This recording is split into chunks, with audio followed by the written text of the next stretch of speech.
good to be with you this morning. I'm going to ask for a volunteer or two to help with a handout. Thank you.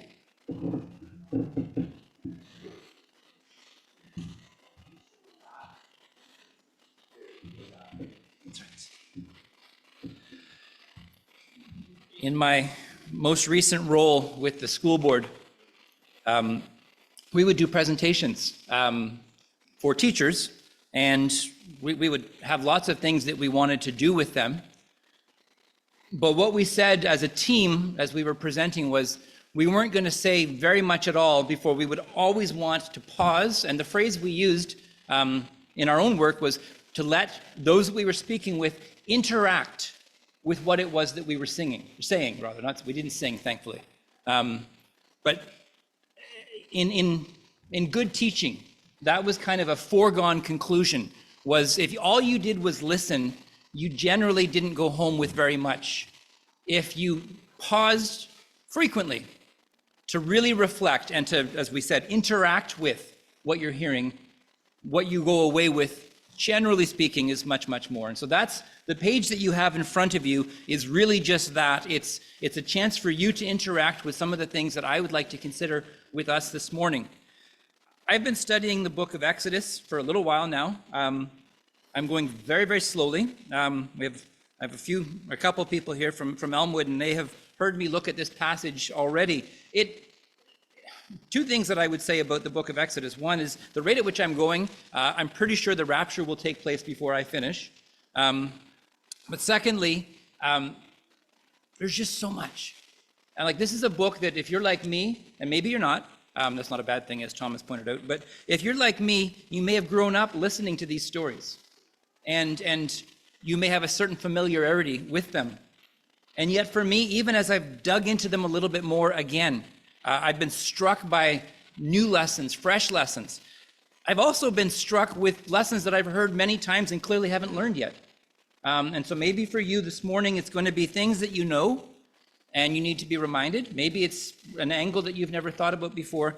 But for me, the passage we're going to look at together this morning is really a particularly stirring one for me, because for me, it was a really challenging one as a younger person, and it continues to challenge me as I think about it more. And so we're in Exodus. I'm just going to give you a bit of a context so that you have some idea. Maybe you're familiar with the story, maybe you're not. I'll explain what you're going to do with this later on. All you need to do right now is listen and maybe find something to write with so that you'll be ready a little bit later on. But our story so far, again, you can read. I will try not to read my slides to you other than when I'm looking at scripture. But really, Genesis ends, Exodus begins, 250 years have gone by. There's a new king. We're told by some that it's possibly even a brand new dynasty, so that there's been a complete removal of all records of who Joseph was and what he had done. And as a result of that, there's really no trust being shown to the people of God, and they're being treated really, really poorly. And again, if I'm going too quickly because you don't know the story, I apologize, but this is not where I want to land today. We're introduced to Moses. His parents make a decision that they're going to protect him, even though Pharaoh says he's supposed to go in the Nile. They hold him, or they hide him rather, at home until he's too big to be hidden. They put him in the river, in a basket, and God does God things, and lo and behold, here comes Pharaoh's daughter, sees the basket, sees the baby crying, feels compassion, and raises Moses really for the next 40 years as her own son. So he's going to grow up as royalty in her household. The one neat thing even in that, though, is he gets to spend the first part of his life with his mom, who Pharaoh's daughter pays to raise him. Again, that's just God doing God things in such a neat way. But so we're introduced then to this fellow Moses, who's Egyptian royalty. He probably was with his mom. This is kind of important. Estimates range anywhere from 6 months, basically until she finished weaning him. And typically, obviously, you would wean a child somewhere between 6 months and 2 years. There was some thought that maybe it was a bit longer, because at that time there was a thinking, apparently, that the longer that a child was nursing, the more that protected that child from disease and different things that would hurt them. And so they tended to do it a little bit longer. So it may be that Moses, even as a 3-year-old, may have been with his mom, but certainly once that ended, he was Pharaoh's daughter to all intents and purposes, growing up in the court of Pharaoh until he's 40. And that's really where our passage is going to pick up. You've seen on your page that we're looking at chapter 2, verses 11 to 22. And those are the verses that I'd like to read with you. We're also going to look at a parallel passage in the book of Acts where Stephen gives the same story or some elements of the same story. But you're welcome to follow in your own translation. You're also welcome to follow on the screen with me. Exodus chapter 2, starting at verse 11. We're told it came about in those days when Moses had grown up that he went out to his brethren and looked on their hard labors, and he saw an Egyptian beating a Hebrew, one of his brethren. So he looked this way and that, and when he saw that there was no one around, he struck down the Egyptian and hid him in the sand. He went out the next day, and behold, 2 Hebrews were fighting with each other. And he said to the offender, "Why are you striking your companion?" But he said, "Who made you a prince or a judge over us? Are you intending to kill me as you killed the Egyptian?" Then Moses was afraid and said, "Surely the matter has become known." When Pharaoh heard of this matter, he tried to kill Moses. But Moses fled from the presence of Pharaoh and settled in the land of Midian, and he sat down by a well.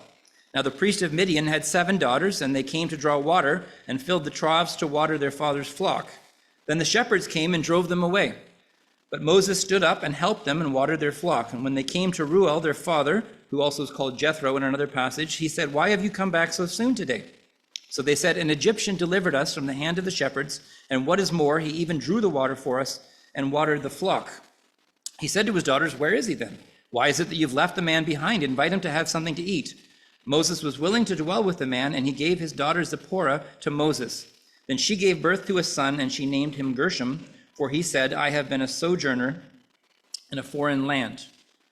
And then again, as I said, in Acts chapter 7, and again, it's on the screen, you're welcome just to follow there. We're given a parallel account of some of these details. And so there we read, Moses was educated in all the learning of the Egyptians, and he was a man of power in words and deeds.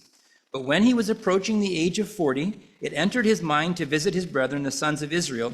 And when he saw one of them being treated unjustly, he defended him and took vengeance for the oppressed by striking down the Egyptian. And he supposed that his brethren understood that God was granting them deliverance through him, but they did not understand. On the following day, he appeared to them as they were fighting together, and he tried to reconcile them in peace, saying, "Men, you are brethren. Why do you injure one another?" But the one who was injuring his neighbor pushed him away, saying, "Who made you a ruler and a judge over us? You do not mean to kill me as you killed the Egyptian yesterday, do you?" At this remark, Moses fled and became an alien in the land of Midian, where he became the father of 2 sons. And that's the account. So it's going to be a very different 40 years for Moses. Again, if you think about what it's been like, Egypt would have been still a very powerful nation, whether it was, the number 1 nation in the world at that point, hard to say, but still a very, very powerful nation, a life of affluence, a life really in so many ways with everything that you would want and then some. Power, opportunity, comfort. But we're told, and we'll look at the verse a little bit later, but in Hebrews chapter 11, we're told that there came a day when Moses says, no, something needs to change. And so he makes a change, and he's now spending time with his people. As we read in both accounts, he sees one of his people being beaten by an Egyptian. He takes action, kills the Egyptian, hides the body. Later on, he's trying to make peace between 2 of his brothers, or 2 of his brethren, 2 of his countrymen, and they want nothing to do with him. He also realizes as that exchange goes on that what he'd hoped was a secret is in fact not a secret at all, and that he is in danger of his life, and so he runs for his life. He goes to the backside of the desert. We're not really told too much about where Midian is. The Midianites were a nomadic people, and so we can't say for sure where that was. What we do know is where it wasn't. It was nowhere close to Pharaoh. It was where Pharaoh wouldn't have had any influence, wouldn't have been able to do anything to him. And so he's, to all intents and purposes, gone, way, way away. And then as we read, he meets the priest of Midian, Jethro or Reuel, marries one of his daughters, has 2 children, settles in. 40 years. We'll talk a little bit more about 40 years later, but again, just to get a sense of the story, I would invite you to think about what you were doing 40 years ago. Some of you are like, I'm out, right? But for those of us who are even qualified to have this thought, right? Think about where we were 40 years ago. You know, this is how long he's going to be there. It's a long time. So what can we learn? Well, this is where I'm going to just, again, draw your attention back here, because there's really, for me, as I look at this passage, there was 4 points, four ideas that struck me, that challenged me. And so this is what I want us to do as we look at it together. I'm going to give you time, as I said, to interact with it as we go. The 4 lessons correspond, who knew, to those 4 squares. We're going to look at the fact that there's a decision. Like Moses made a decision, we may have a decision that we need to make. There was a response that was needed. Moses came to a point where he couldn't do nothing, and so he needed to respond, and we want to talk about that. We're going to see a deliverer rejected and a time of training. And so those are the 4 points that correspond to the 4 squares there. Again, you've got more space to write anything. You can doodle, you can write your grocery list if it's going slowly, but I will give you time on a few occasions. Some of you are like, yeah, grocery list, that'd be good. No, but no, I'll give you time to interact with that. Jumping to Hebrews, decision. Talked a little bit about what Moses had grown up in. And we read, as you can see again on the screen, by faith. We know Hebrews 11 is sort of the hall of fame of faith, if you will. And Moses is highlighted for this very decision. When he had grown up, refused to be called the son of Pharaoh's daughter, choosing rather to endure ill treatment with the people of God than to enjoy the passing pleasures of sin, considering the reproach of Christ greater riches than the treasures of Egypt, for he was looking to the reward. I mentioned the fact that Moses would have been with his mom, his dad, maybe until he was 3 or 4. So he has spent 36 or more years knowing this life. There's nothing about that life, humanly speaking, that would have made it a bad life. But Moses says, no, you know what? This is not the life that I want to have. It's not a life for me. I want to think about the cost of that. There was a social cost. I mean, again, everyone he knew, like I don't even know whether he knew his Hebrew language particularly well. He would have known the language of Egypt and of the court. And so everyone that were his people, everybody that was one of his people, he's turning his back on them. There's a physical cost. We're going to see that for the rest of his life, he won't have comfort like he's had for the first 40 years, right? We're going to see that he's going to have emotional cost. I mean, he's going to lead God's people as an 80-year-old, and they are no walk in the park. He is essentially turning his back on a life that most of us, humanly speaking, would aspire to accept a life that none of us, humanly speaking, would aspire to. But he's not doing it from a human point of view, right? When you go back and look at what we read in Hebrews, right? Choosing to suffer with the people of God rather than to enjoy the passing pleasures of sin. He says, considering the reproach of Christ greater riches than the treasures of Egypt. May I remind you, I'm going to date myself a little bit, but when I was in elementary school, the King Tut exhibit came through. Some of us might remember that. Some of you have no idea what I'm talking about, and that's okay. But I remember going, it was a class trip, I think I was in grade 5, and I'd never seen so much gold. Like when we talk about the treasures of Egypt, we're talking about treasure. We're talking about, real value here. But Moses says, no, this is not what I want to live for. This is not my priority. You can see the verse on the screen. Jesus really, I would suggest in this verse, is talking about the decision that Moses made. Moses said, you know what? What I have here, this comfort, this isn't going to last. I want to live for what really matters. I don't want to live for Egypt. I want to live for heaven. I don't know about you, but there's times that you watch people do things and that decision that they make challenges you. This, for me, is a decision that challenges me, and I would invite you to think about it for yourselves. Moses made a huge life shift. He completely turned his back on everything that he had been living for. He completely turned his back on everything that he had been told was important to chase what God said was important. May I invite you to ask that same question? Maybe the answer is no. Maybe I don't have a decision to make. But I'm going to give you about 40 seconds of awkward silence from me as you take some time to just think about, is there something, big or small? But when I look at Moses putting God first and heaven first and Egypt and this world second, is there something that I need to do like that, big or small? I'll give you some time now.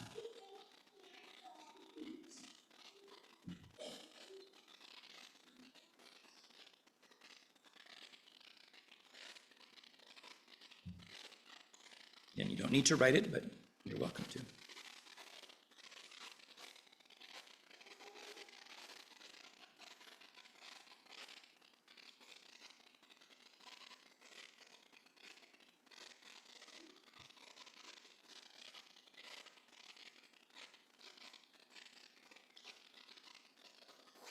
So Moses makes the decision.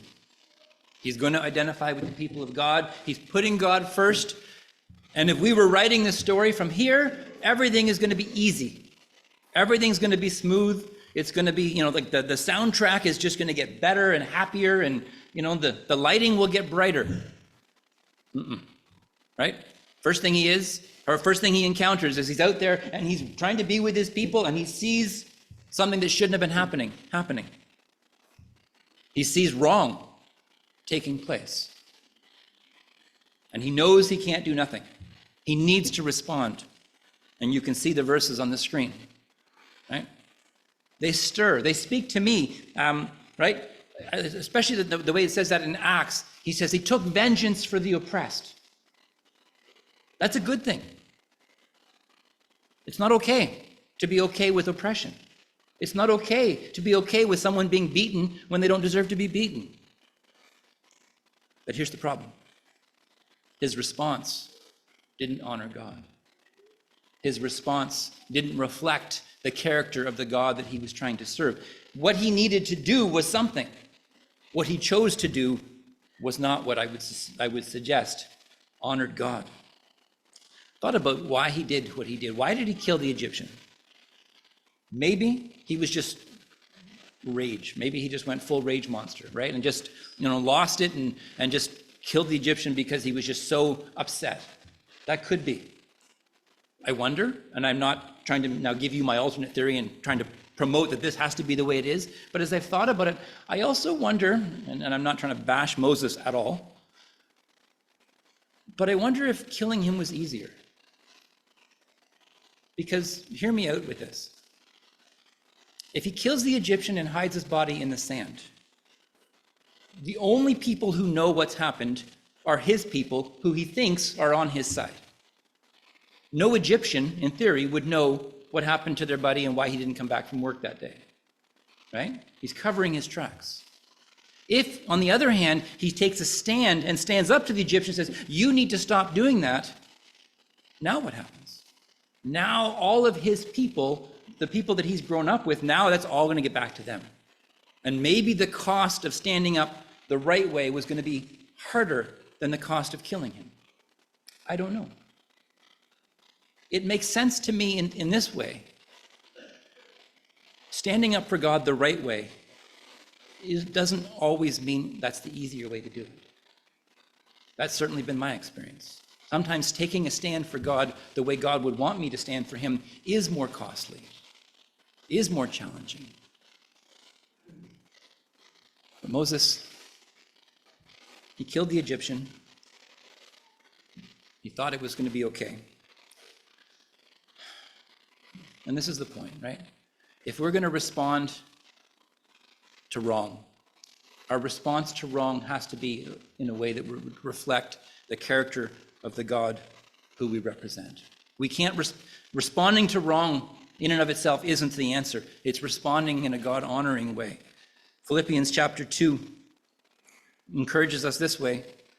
Do all things without, this is verse 14 of Philippians 2, do all things without grumbling or disputing, so that you will prove yourselves to be blameless and innocent, children of God above reproach in the midst of a crooked and perverse generation, among whom you appear as lights in the world. That's what we're called to be.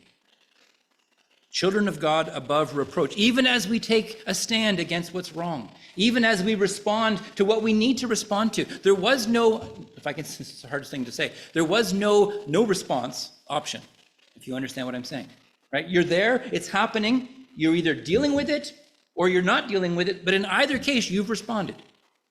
For us as God's people, we come face to face with things and there is no response option. There has to be something from us. But it has to be something that reflects the character of our God. Paul puts it this way. We're his ambassadors, right? When you think about what an ambassador is, and again, I'm talking to people who live in the Ottawa area, you know more about what it means to be an ambassador than a lot of other people, because you perhaps in your dealings have come face to face with those types of people. What do? They represent their country. They want others to think good things about their country. And that's our call as well. And so choosing my response carefully is the second square. I would invite you to think about what a God-honoring response would be and what a God-honoring response would not be to something maybe that comes to mind as I mentioned that. And I'll give you again some time to think about that.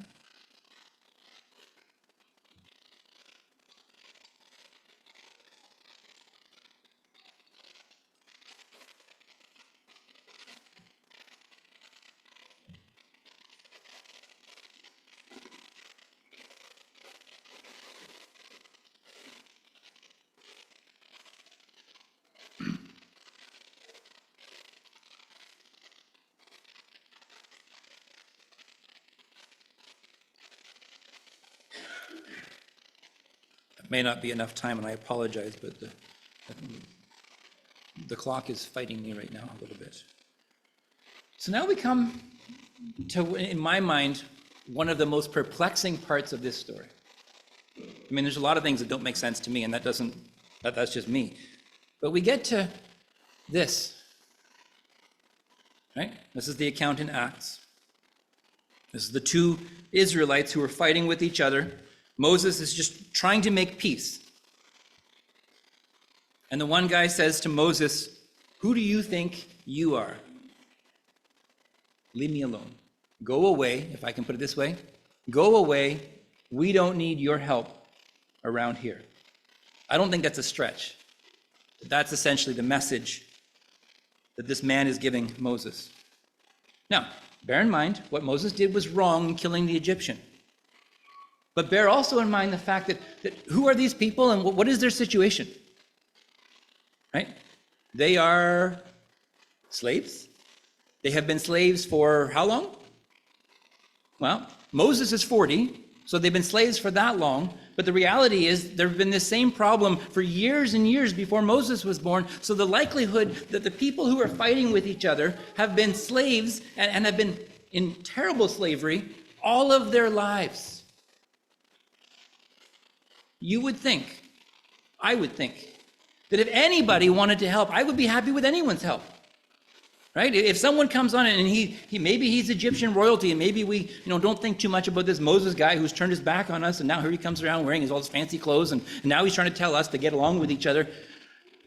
You're a slave. You have no hope.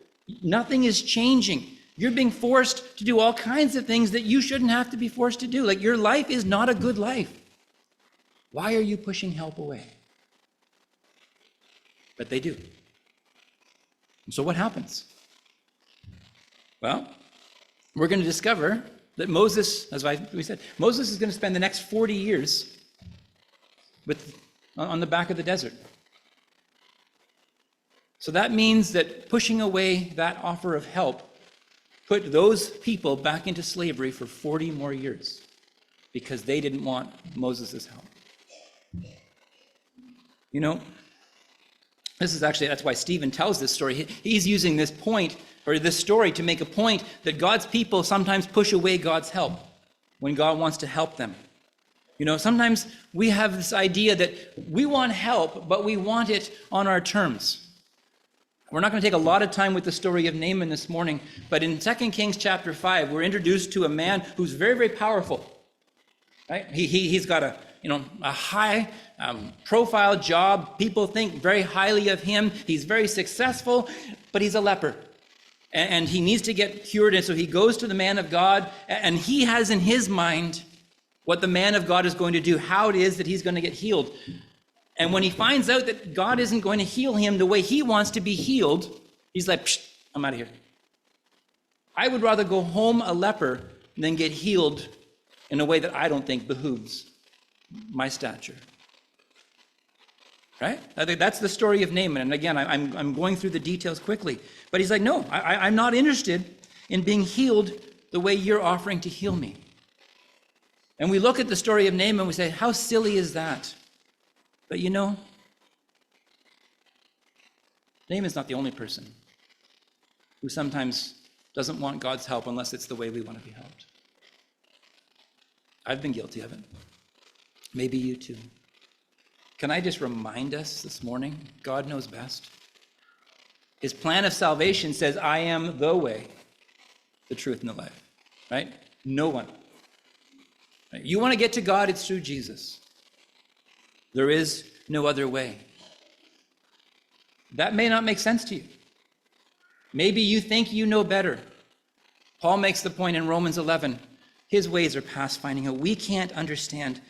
It was interesting. I was thinking of this in our first meeting this morning, just to try to know the love of God that passes knowledge. We can't know God's love, but we also can't know his wisdom. You know, like his ways are just way higher than ours. Are you pushing away God's help because it's not the kind of help that you want, even though it's actually the help that you need? The good news is Naaman smartened up. A servant, again, to my mind, a very brave servant, right? Because this is a powerful man who knows how to use his weapons of war, and he's angry. But the servant, and I challenge us with the example of the servant, and I'm going a little off script here, but it just comes to mind. The servant was just willing to whisper in the ear of his master, boss, can we talk about what you're doing here? Right? Hey, boss, it doesn't make any sense what you're doing. And what he says to him, again, you can read it for yourself, but he's like, if the man of God had asked you something hard, you'd have done it gladly. Why are you being too proud to accept his offer? He says, go wash. Why don't you just go wash? Naaman goes. And he's healed. Right? Jesus says, you've come to me, all you who are weary and heavy laden. I will give you rest. He promises it. But we need to go to him to get it. Letting God do things his way is the third spot on your page. Whether it's for salvation or whether it's in your life as a Christian.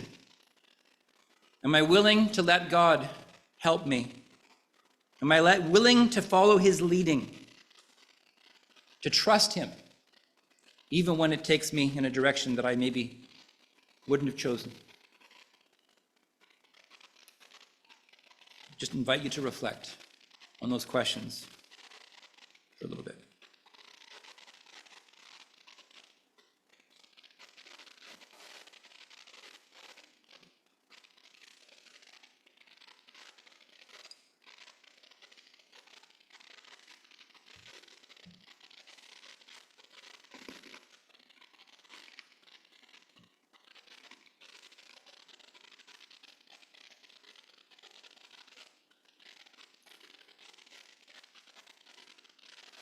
Finally,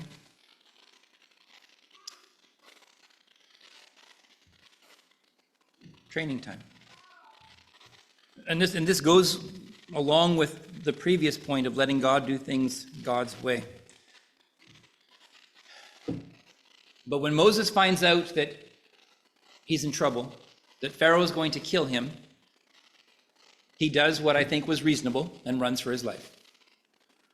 I don't particularly have any issue with Moses fleeing. We were told that he was 40 when he ran away. We're going to find out that he's going to be there until he's 80. So again, 40 years on the back of the desert. And again, I try to put myself into this, like personally for me. And I'm like, can you imagine, like he has just made a Hebrews 11 fork in the road decision. Like his decision at 40 is like given to us in Hebrews 11 as this is the kind of decision that we should all be making, right? We should all be choosing God above this world. Like Moses is doing the good things. He makes a mistake. I won't even ask you to put up your hand if you've made a mistake, because we all have, and we do them, right? He's trying to serve God. His heart is in the right place. He makes a mistake. And now he's going to spend 40 more years. Again, remember I asked you, where were you 40 years ago? Think about that again. He's going to spend 40 years in the middle of nowhere working for some little guy who's got daughters and sheep, looking after sheep. May I suggest, I think Moses thought God was done with him. Right? As a 79-year-old, on the cusp of his 80th birthday, he's now been shepherding for 39 years. He's got a wife, he's got 2 kids, he's got these sheep. His father-in-law is a good guy from what we can tell. This is my life. We know the whole story. And God's like, you're not done. You're just done getting started. Because now I've got you where I want you. Now we're going to do things that are going to put you at the forefront. Right? Again, when you think about Jesus on the Mount of Transfiguration, who's one of the people that shows up there? Moses. Right? Why? I mean, he represents the law, but he's someone that if I can say it this way reverently, I'm not trying to elevate a man into a place of God, but he is one of God's guys. And God says, you're going to go on that occasion. But at 79 years old, Moses probably thought he was washed up. He'd had these big plans as a 40-year-old. He wanted to do it all for God. And 40 years later, I guess it wasn't to be. No, don't believe that. This is what Paul says. He who has begun a good work in us is going to carry it out. Right? God isn't finished with us. Maybe you had big plans for God. Maybe you, like me, like every one of us in the room, in your big plans for God, things didn't quite go the way you thought they were going to. Maybe you made mistakes. And maybe now you're feeling a lot like Moses on the back of the desert. I guess I'm done. May I encourage you? God's almost certainly not done with you because you're still breathing. Trust him. Trust his heart. You know, and this is a bit of a random, and this is when Tom talks about me jumping around. This is one of those jumps arounds. But as I thought about trusting God's heart, this is who came to mind. Abraham. Right? He's been asking God for a son, and for a son, and for a son, and he's made mistakes along the way, but he's trying to do what God wants. And finally, God gives him a son. And then one morning, he wakes up and God says, yeah, that son, I want you to take him and offer him. Right? Only that's not what Abraham did. He didn't, it says he got up early the next morning, saddled his donkey, and he trusted God. I guarantee you he had no idea what God was doing. He didn't understand it. He didn't need to understand it. He knew who God was, and he knew that God could be trusted. Hebrews tells us that Abraham believed that God could raise him from the dead, but all Abraham knew was, I will obey, even if it makes no sense to me. I will honor God, even if it makes no sense to me. That's what we can learn. We need to be patient and teachable. Maybe he's trying to teach us things. And again, I'm just watching the clock and I want to be done on time. But, right, if God is for us, who can be against us? He who did not spare his own son, but delivered him up for us all, how will he not also with him also give us all things? I'm misquoting that in my haste. But you know the point. God can be trusted, even when we don't understand what he's doing. And so I invite you in that fourth spot to reflect. Are there things that don't make sense to you? 2 questions then. What's he trying to teach me? And how can I honor him where I am right now? And I'll give you a minute for that.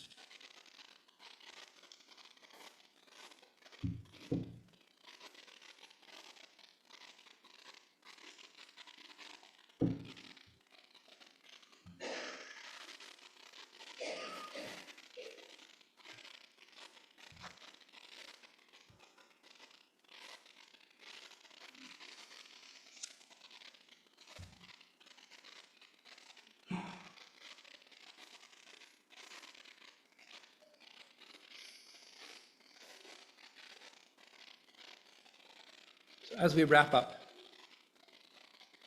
again, my prayer for God's glory, and for no other reason, but for God's glory in your life, is maybe you've written some things down, right? Maybe you thought about a decision. Maybe there's been a smaller or a bigger area where you're like, maybe I'm living for Egypt and not for heaven.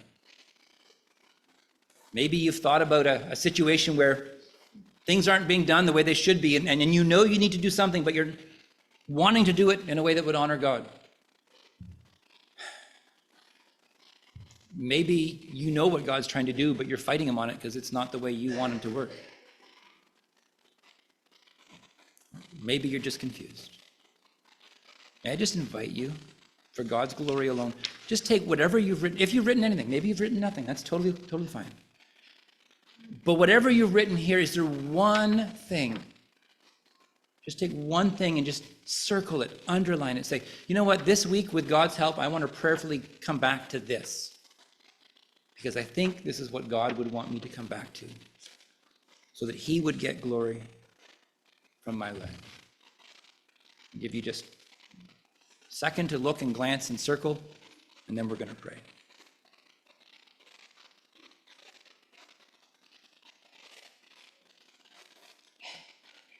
Father,